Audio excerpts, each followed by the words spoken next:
Pourquoi suis-je étendu au sol? Il y a erreur. C'est votre rôle, pas le mien.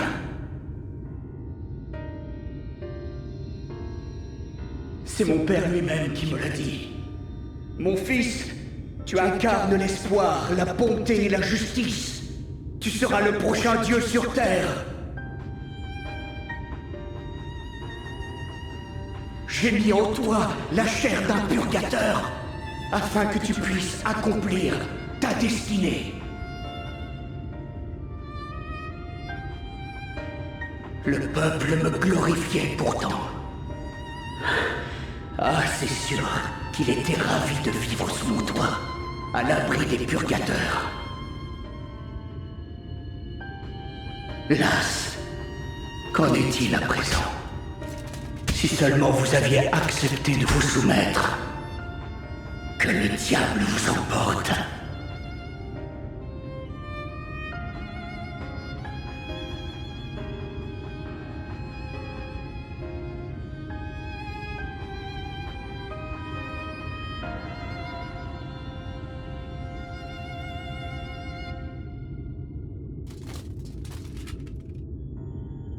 Toi, aide-moi. Vite. Je suis ton dieu.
Regardez, le ciel.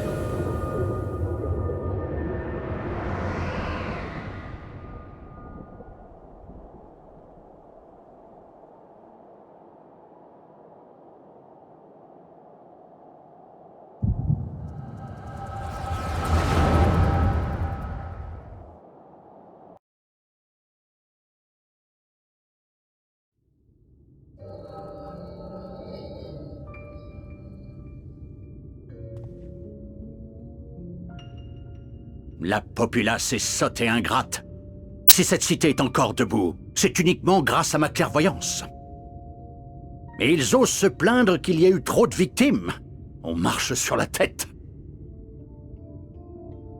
À moins qu'il ne s'agisse d'un vil coup monté par ceux qui convoitent mon trône.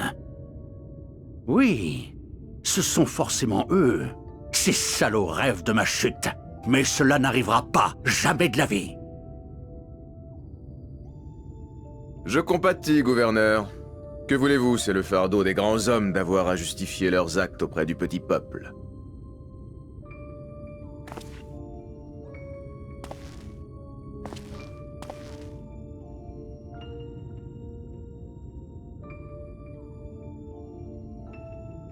Qui êtes-vous?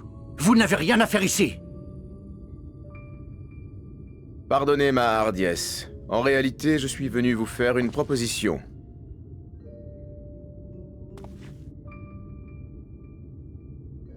J'aimerais vous aider, vous et votre famille. Si vous êtes d'accord, j'irai capturer pour vous le grand purgateur qui vit dans la région. Nous l'utiliserons pour faire de votre futur enfant le souverain ultime, celui que personne n'osera plus défier. Grâce à sa toute-puissance, vous pourrez à loisir asseoir votre autorité.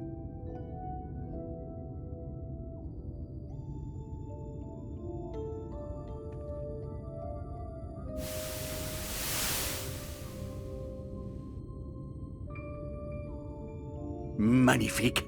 C'est tout simplement magnifique. Grâce au monstre rattaché à mon fils, les purgateurs lui obéissent comme de gentils petits toutous. Avec un tel pouvoir, mon clan n'aura plus à craindre ni pour son prestige, ni pour ses privilèges. Et bientôt, nous aurons le monde dans le creux de notre main. Un beau programme. Je prédis pour ma part que les hommes cesseront de guerroyer, qu'il n'y aura plus de progrès, mais une stagnation durable et paisible. Un monde baigné de lumière. C'est tout le bien que je vous souhaite. Pardon, que les Asciens vous souhaitent.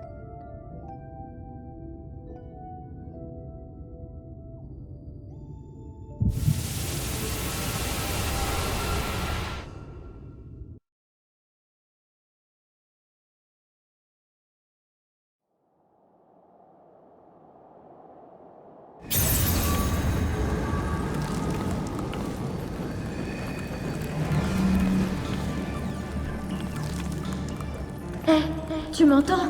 Qu'est-ce que ça va?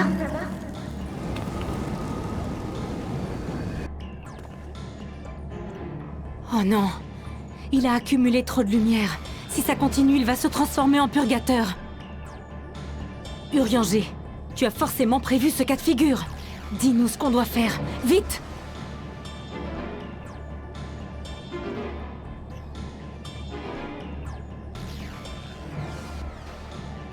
Oh! La lumière! Elle revient dans le ciel!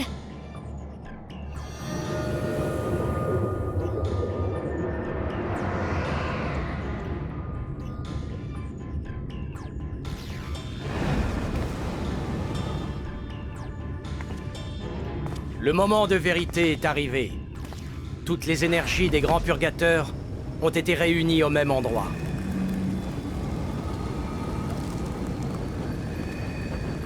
Laisse-moi te soulager de ce trop-plein d'énergie.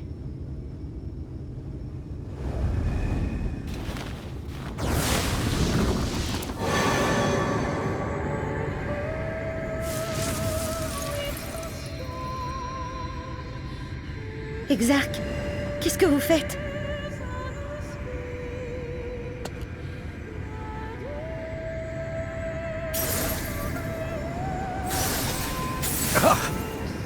Je vais rediriger toute cette énergie vers la tour de cristal.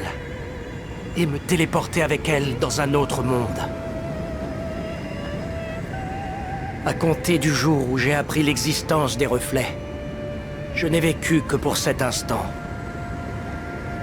Je voulais couler des jours heureux ailleurs que sur cette terre maudite. Alors je me suis servi de toi. J'ai profité de ta naïveté. Impossible. Pendant tout ce temps, vous comptiez nous trahir? S'il croit qu'on va le laisser se ficher de nous, il se fourre le doigt dans l'œil.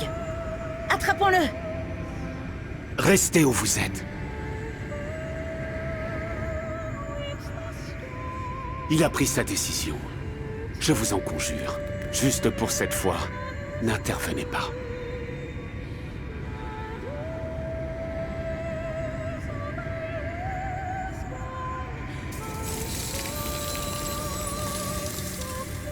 Je commence à comprendre. Urianger, tu étais au courant de son plan depuis le début, n'est-ce pas?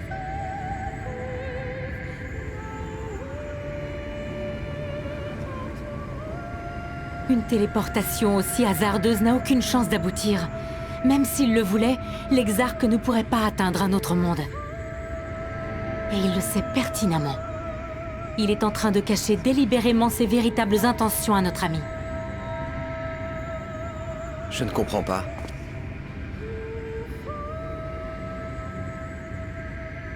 En réalité, il compte se rendre dans l'interstice qui sépare les mondes. Il va emmener toute cette lumière là-bas et disparaître avec elle. En clair, il va donner sa vie pour sauver notre ami, pour sauver Norvrand.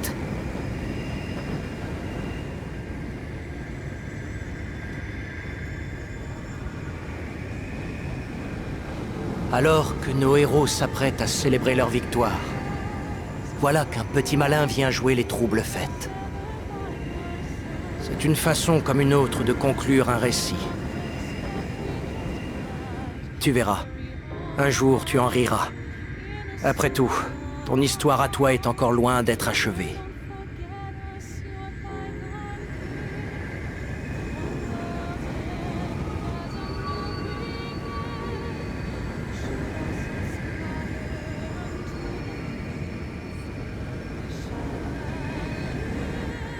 Ne sois pas triste. Tu ne perds pas grand-chose. Juste un pauvre type dont tu ne connais pas le nom. Alors, haut les cœurs.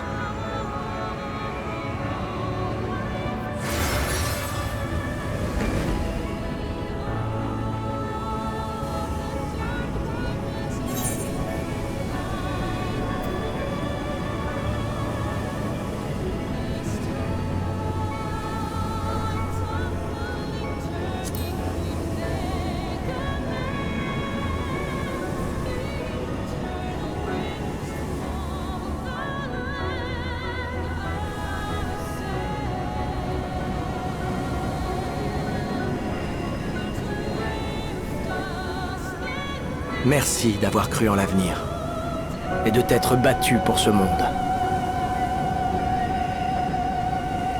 Adieu, mon ami. Adieu, mon héros.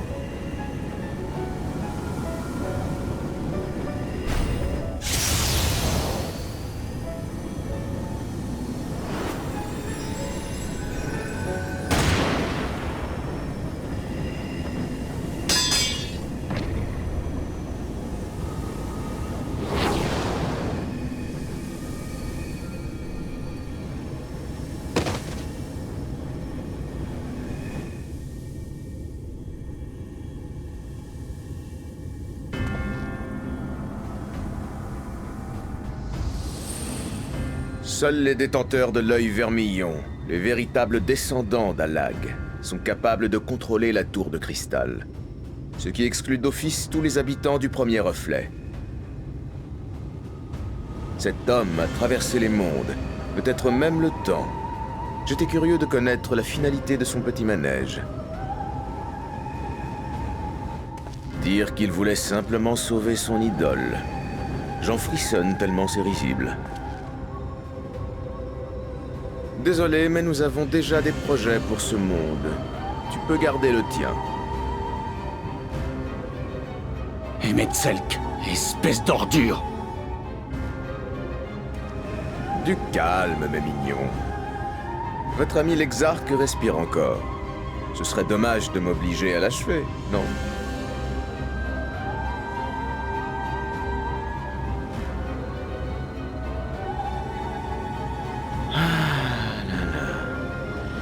Je suis déçu, mais à un point. Je caressais l'espoir que tu absorbes toute cette lumière sans défaillir. Et regarde dans quel état tu es.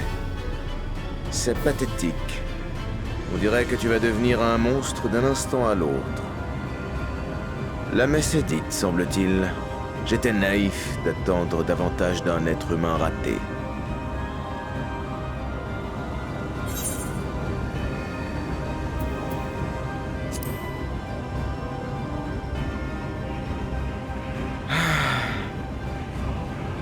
Je suis un Ascien. Ai-je besoin de le rappeler? J'existe uniquement pour permettre l'unification des mondes. Il y a un siècle, j'ai chargé mon camarade Logrif de manipuler les héros de l'époque afin d'intensifier la lumière dans le premier reflet. Hélas, ce plan n'a pas abouti. Il a donc fallu que j'en échafaude un nouveau. C'est ainsi que Vosri est né. En fin de compte, lui aussi aura lamentablement échoué. Tout cela à cause de vous. Ça ne nous dit pas pourquoi vous vous êtes rapproché de nous. Il me semble vous avoir déjà répondu maintes fois à ce sujet. Vous savez, je ne vous ai jamais menti sur mes intentions. À mes yeux, vous constituez un bon échantillon de l'espèce humaine actuelle. Grâce à vous, je peux évaluer son potentiel physique et mental et prendre mes décisions en conséquence. L'intérêt que je vous porte n'est pas fin, croyez-moi. À vrai dire, il m'est même arrivé de penser que nous pourrions devenir alliés. Mais pour cela, il aurait hélas fallu que votre champion arrive à absorber et à contenir en lui toute la lumière des grands purgateurs. Désolé, mais je n'ai aucun intérêt à m'associer avec quelqu'un de faible, que je dois constamment tenir par la main. Tu nous mettais à l'épreuve depuis tout ce temps. Et on a échoué, c'est ça? J'ai rarement entendu quelque chose d'aussi prétentieux et égoïste. De toute façon, personne ici n'aurait eu envie de manger dans la main des Asiens, quand bien même on aurait réussi ton test. Dans ce cas, il m'aurait suffi de vous tuer. L'énergie que votre ami a accumulée aurait de nouveau jailli sur le monde. Et nous serions revenus au statu quo, ni plus ni moins. Tout me va, tant que la lumière ne quitte pas le premier reflet. Je dois avouer que votre exarque m'a fait une petite frayeur avec son plan farfelu.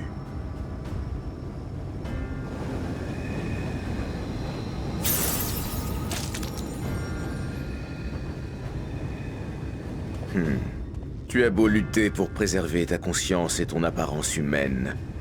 Ta mutation en purgateur est déjà bien entamée. À partir de maintenant, tu vas par ta simple présence inonder ce monde de lumière, que tu le veuilles ou non.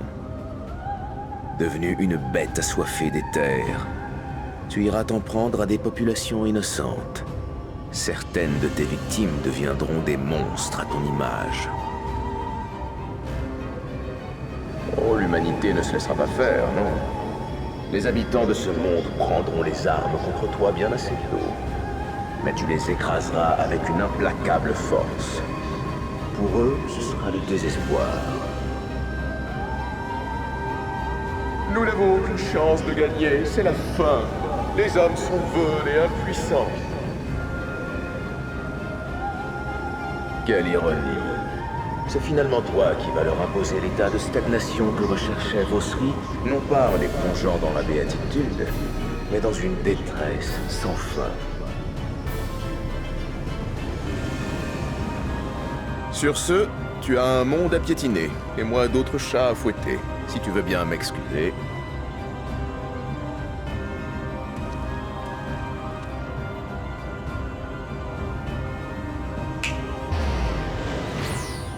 L'exarque! Je vais le garder en guise de lot de consolation. C'est que je n'ai pas gagné grand-chose à vous côtoyer, finalement. J'ai toujours pensé qu'il n'y avait rien à apprendre d'humain défectueux. Mais celui-ci a accumulé une telle somme de connaissances au profit de son héros que je devrais y trouver mon compte.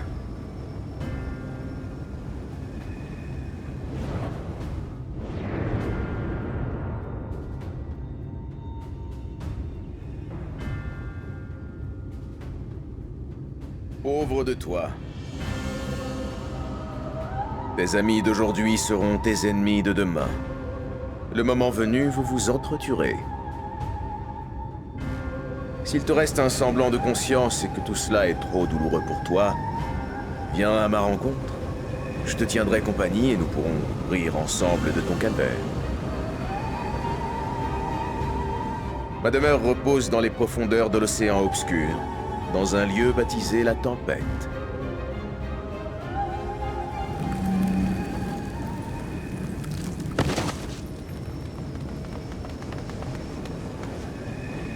Je t'attendrai, mon cher monstre.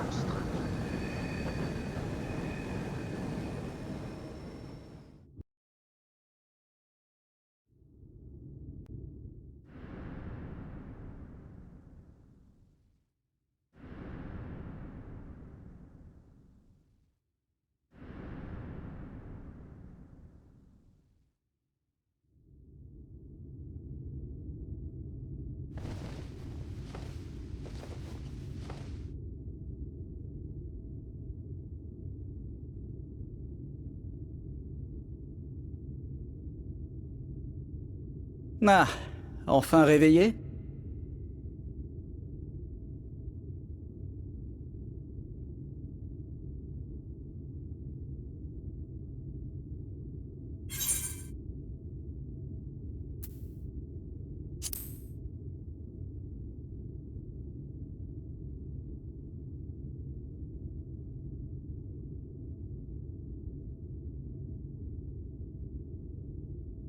Emet-Selch a enlevé l'exarque du cristal, puis il a disparu.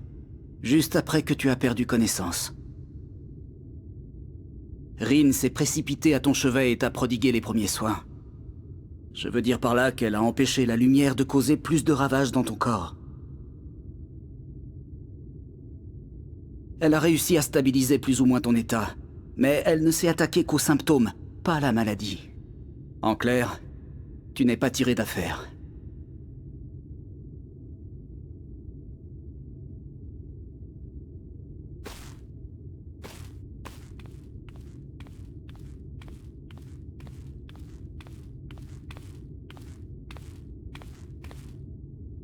Voilà où nous en sommes.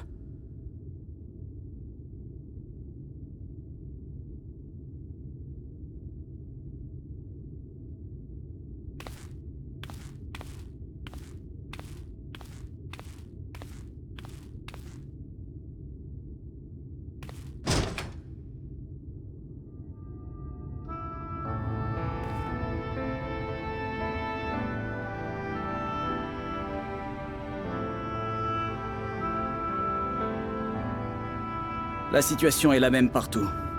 Sur l'île de Colucia, à Rak'tika, en Amarren, en île Meg. Norvrant baigne à nouveau dans une clarté permanente.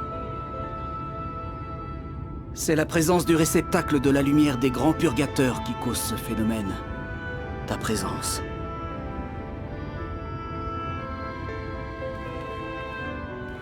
Tes camarades sont les seuls au courant. Ils t'ont transporté jusqu'au pied de la falaise et ont dit aux gens là-bas que la lumière était revenue pour une raison inconnue. En ce moment même, ils font le tour de Norvrant pour tenter d'apaiser la population tout en cherchant un remède au mal qui t'affecte.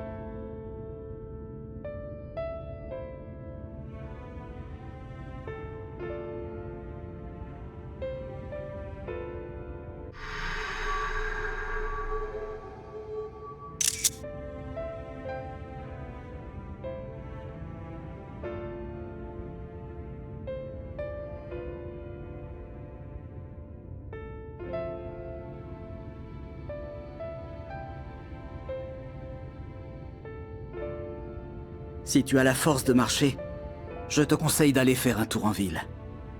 Ça te fera plus de bien que de rester ici à te torturer les méninges.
Les habitants d'ici sont bien résilients. Malgré tout ce qui s'est passé, leur volonté de se battre est restée intacte.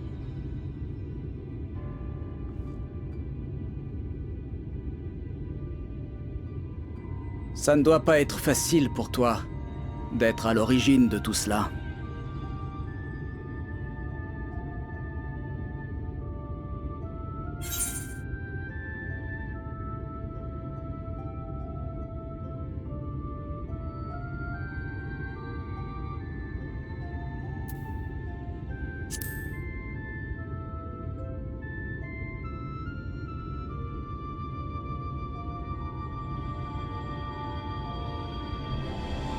Je m'en doute. À vrai dire, j'ai moi-même l'impression que tu n'y es pour rien. Mais Emet-Selch a bien précisé que ta seule présence suffirait à inonder ce monde de lumière. D'ailleurs, Y'shtola et Rin se sont penchés sur ton cas, mais aucune n'est parvenue à stopper le phénomène.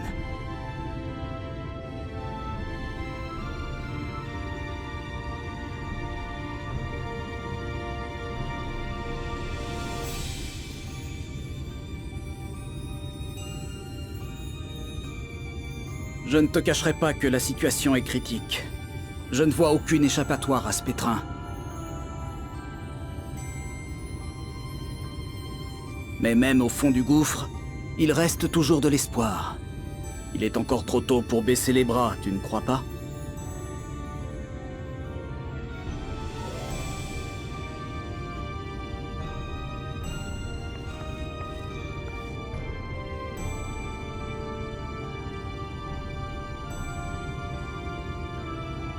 Je me souviens. La dernière fois que j'ai contemplé le ciel avec cet étrange sentiment de quiétude dans mon cœur, c'était en apprenant que mes camarades et moi étions responsables du déluge de lumière. Juste avant que nous ne mettions fin à nos jours dans le but d'atteindre le monde primitif.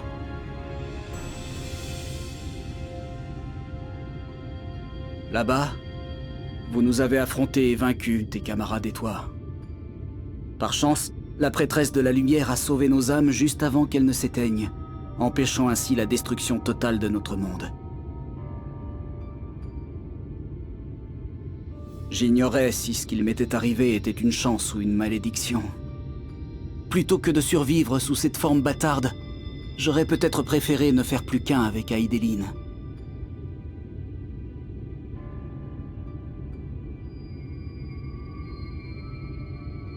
Et pourtant... Sur Colucia, lorsque vous avez mis en marche ce Talos géant, j'ai ressenti une vive émotion. C'était de la joie. Mes amis et moi, on a toujours refusé de compter sur les autres. On avait la conviction que c'était à nous de lutter pour le peuple, et pas le contraire. Je ne m'attendais pas à voir autant de monde travailler de concert. Pour moi, c'était une première.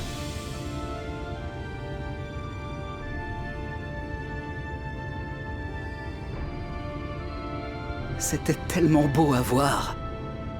L'émotion m'étreignait si fort que je ne pouvais plus dire un mot. J'ai réalisé que des milliers de gens n'avaient qu'un désir, celui de vivre dans ce monde, que tous ensemble, ils pouvaient réaliser l'impossible. J'avais eu raison de me battre pour que ce futur arrive. Pour la première fois, j'étais fier de ce que j'avais accompli.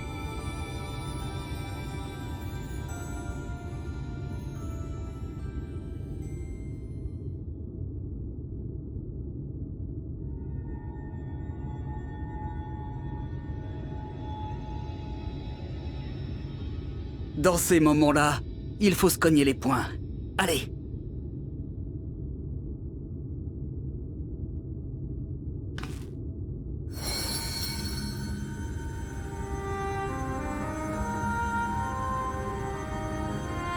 C'est bien ce que je pensais. Ce qui s'est passé l'autre fois n'était pas un hasard. Je ne suis plus en mesure de sauver le monde, c'est certain. Mais va savoir pourquoi. Je suis capable d'interagir avec toi. Le destin, peut-être.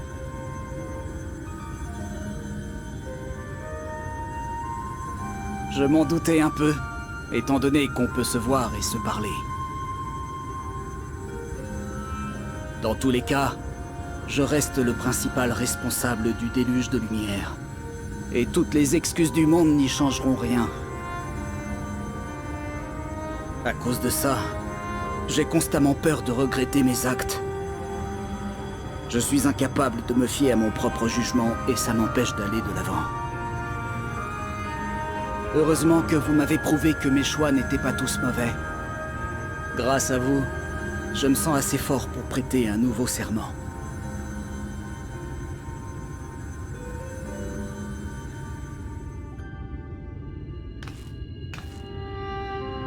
Je choisis de croire en toi, en mon âme et conscience. Même si je ne suis plus que l'ombre de moi-même, je t'aiderai du mieux que je le peux. Si tu deviens l'ennemi de ce monde, je tâcherai de te ramener à la raison. Si tu te bats pour lui, je t'encouragerai.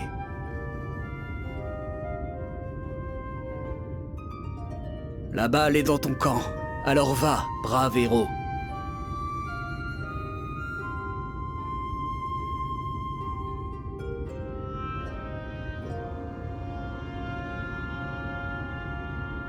Tiens, je viens voir si mon arbrisseau va bien et je le retrouve tout sourire, les yeux dans le vague. Aurait-il perdu la tête?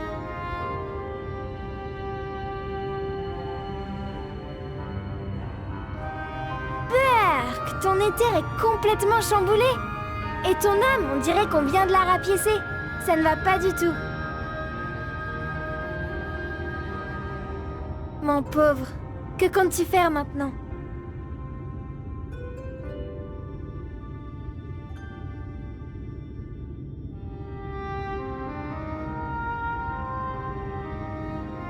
Et si tu devenais notre nouveau monarque?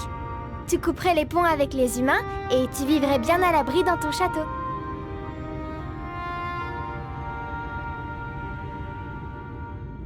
Ça ne résoudrait rien, mais au moins ce serait confortable. Et puis, le peuple féerique pourra te protéger si quelqu'un réclame ta tête. Je te donne ma couronne et mon sceptre, si tu veux. Qu'est-ce que t'en dis?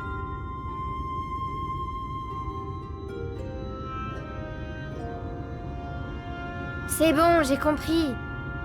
Je me creuse la tête pour trouver des solutions et mon arbrisseau ne veut même pas en entendre parler. Sans cœur un jour, sans cœur toujours.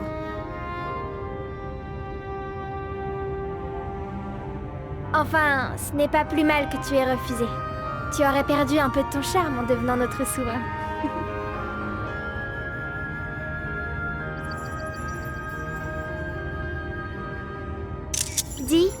Dis mon mignon petit arbrisseau, on dirait que tu t'es perdu en cours de route. Tu vas devoir retrouver ton chemin rapidement. Quand les humains sont égarés, ils essaient en général d'aller droit devant eux. Et nous, on fait apparaître du brouillard ou des illusions pour les faire tourner en bourrique. Le secret pour s'en sortir, ce n'est pas d'avancer au hasard, mais de s'arrêter et de regarder autour de soi. Pour savoir où on va, il faut d'abord savoir d'où on vient.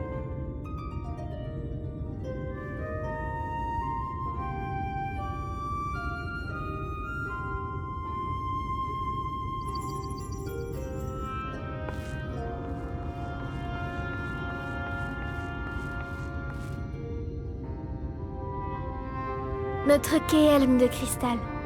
Son œil vermeil a suivi tout ton parcours. À aucun moment il n'a cessé de veiller sur toi. Essaie de cerner ses intentions. C'est ta meilleure chance d'en apprendre plus sur toi-même. Ainsi, tu sauras exactement où tu te trouves en ce moment précis.